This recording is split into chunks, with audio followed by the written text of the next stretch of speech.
Hello everybody and welcome back to Red Eagle Politics. Make sure you guys like this video down below and subscribe to the channel if you are new.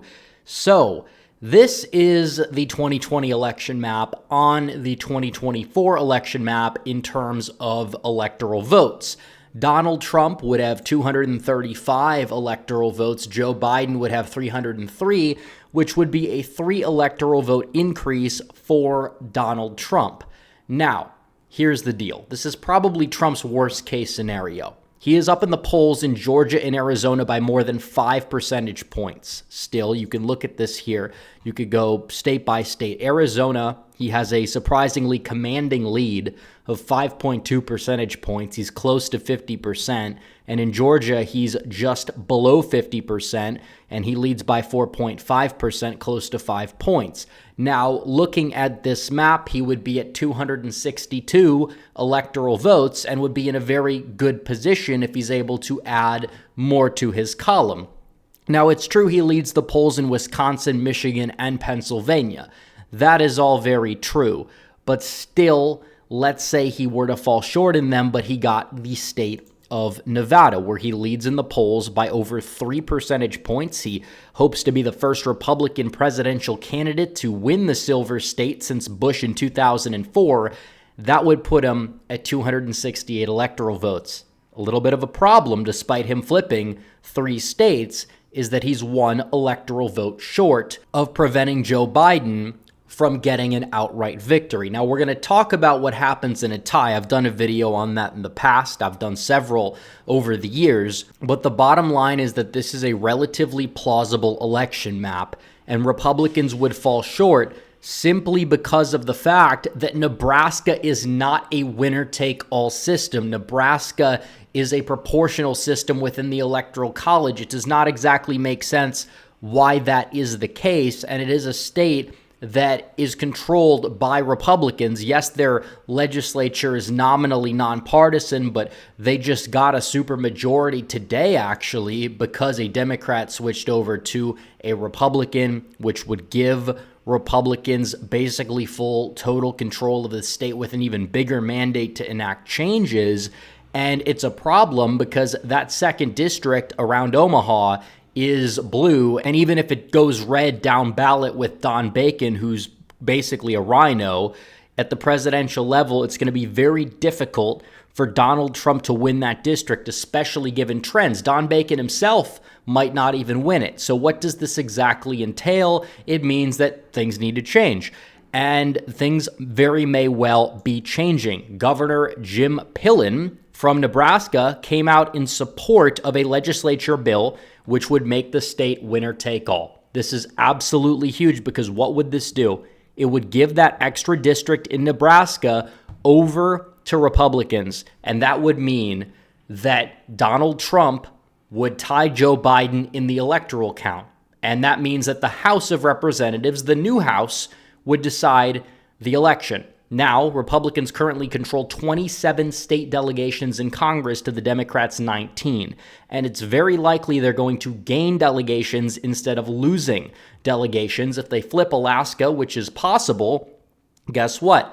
They would get Alaska into their column, because keep in mind, Republicans could lose the House, but the House doesn't vote in terms of 1 voting member per district. They vote as state delegations.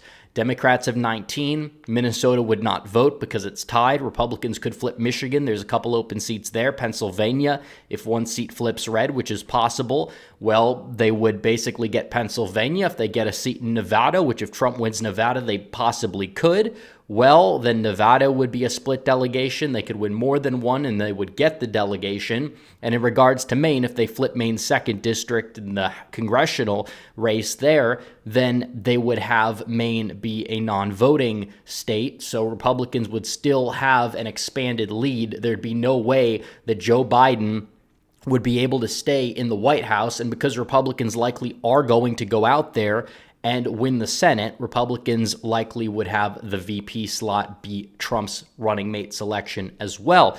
And that's why voting down ballot is important. I do know that some people are upset with the GOP. I'm upset with the GOP establishment as well.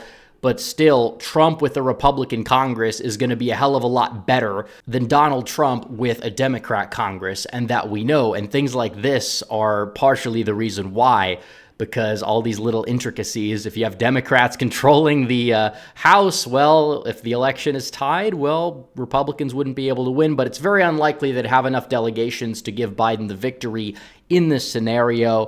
269, is it possible? Yes. Now, the flip side, I'm sure we're going to hear, well, Maine will just do the same thing.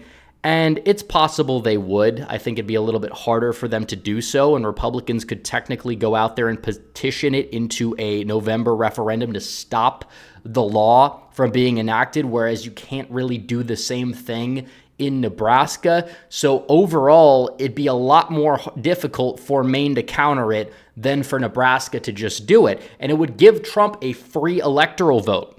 You wouldn't have to focus on Nebraska's 2nd district at all. You wouldn't have to waste money in the state of Nebraska whatsoever.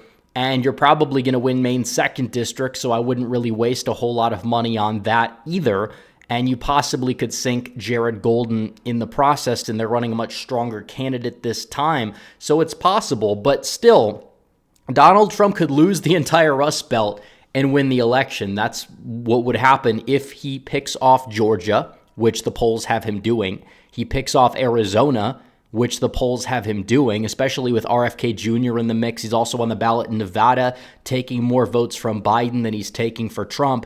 That would give him the victory. So this is absolutely huge. I hope it happens. And even if Maine does decide to go out there and they successfully find a way to cancel it out, not a lot is lost at the end of the day. And Trump is much more likely to win Maine at large, and he would take all the electoral votes in Maine than Biden is to win Nebraska at large. That's not going to happen. Trump's going to win it by around 20 points, if not more than that. It does seem as if, Kansas might be moving to the left, but that's not going to be competitive anytime soon either. So Donald Trump is going to win big in the Great Plains, and it would be better for the long run if Nebraska was to be a winner-take-all state. And you could say, well, you're just doing that because you want Donald Trump to win. Yeah, obviously. I mean, I don't hide my bias. We know that it would help Donald Trump, which is why it's a good thing. And yes, I'm not going to sit back here and try to claim to be a principled conservative who, tries to have the only conviction of not being a hypocrite, because the left, they're hypocrites. They know it. They own it. They use power whenever they possibly can. They don't care about the double standards thing as much. Well, Republicans should do the same thing. Who cares what Maine does? Make Nebraska winner take all, and then in Maine, try to do everything possible to stop Maine from becoming winner take all, because that would maximize it. And honestly, when it comes down to it all, that electoral vote could be very crucial, and they would be doing Trump and thus this country a disservice if they were not moving forward with this bill. It has support of the governor. Hopefully it will get support of enough of the state legislature for it to end up happening, for it to be enacted. Now, do I want it to come down to this? No, but this is a valid insurance policy to have. Yeah, you might say that Donald Trump is going to win Michigan because he's up in the polls there, and Trump is potentially going to gain among auto workers, Democrats having problems with some of their own constituency in the state of Michigan. That's true. Trump very well could win Michigan, but you need as much insurance as possible. Wisconsin, I think Trump would win it. He's favored in the polls, and polls usually underestimate Trump by a lot in Wisconsin. Pennsylvania, that's another crucial state. But ideally, you would have Nebraska be guaranteed to give all 5 of its electoral votes to Donald Trump, because that would raise his floor and it would help him go out there and have more insurance. And that's basically all there is to it. So anyways, guys, thanks for watching this video. Like this video down below, comment down below, subscribe to the channel, hit the bell for notifications so you never miss another video. Follow me on social media. The links are all in the description down below, and I will see you guys in the next one. Red Eagle, out.